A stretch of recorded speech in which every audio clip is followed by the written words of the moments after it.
I'll show you something. Look what they've done. Every single chip was twisted. Every mobile phone was thrown in the sea. Every camera was thrown in the sea.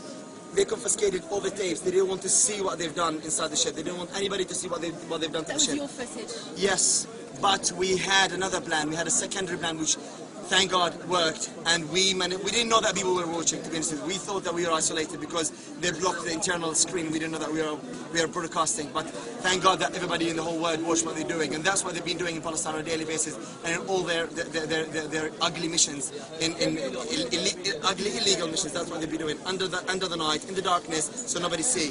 This is a friend of mine, Akram, who was shot. This bullet was in his pocket, like here.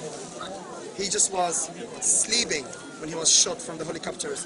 The bullet went straight from here into his heart.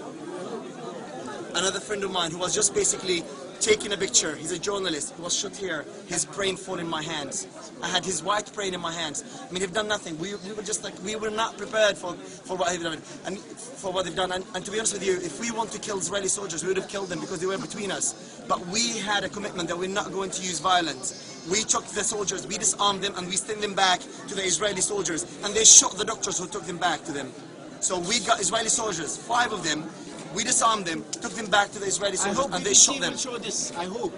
I mean, and they had 3 cameras, 3 Israeli cameras, and they were doing that film, and they're doing their version of editing. One of the soldiers' gun was missing on the floor.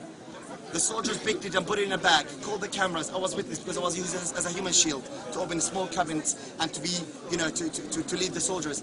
He picked up the gun, he put it inside the bag, and then he called the camera, and on camera, he opened the bag, and he took the gun in front of the soldiers. It's just shame. And as a very final note, I mean, what do you say to reports that, obviously the Israelis are saying that there were knives on board, you were armed, that sort of thing. What would you say to that? So they just picked up the gun, their own gun, which were disarmed from their own soldier, put it in the bag, one pistol, one only pistol. And then they have kitchen knife. We have 600 people on board. Obviously we have kitchen knives, we have chairs, if they call that a gun. It's a legitimate self-defense what we've done. It's a legitimate self-defense. One of the soldiers landed on my head and he was shooting. He circulated me by bullets. What would you do if you were in my position? I was catching his hands, trying to get him to shoot in the air instead of shooting at me. If that's an attack, call it an attack. But for me it was a self-defense. Otherwise I wouldn't be here talking to you. I would have been dead. Thank you very, very much. What are you going to do now that you're back? We're going to recruit more. We're taking 62 ships to Gaza at some point. We're going to keep pushing.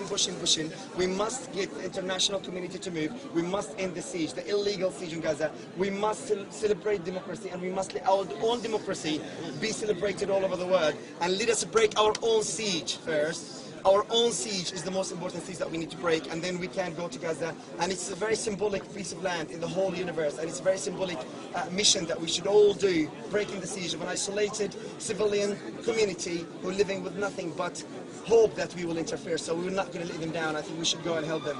They need us. They really need every one of us. We shouldn't sit in our homes, look at our screens and do nothing. We must go. We must sail out. We must come to the street. We must let Israel hear us, because Israel are basically throwing every single comment in the sea.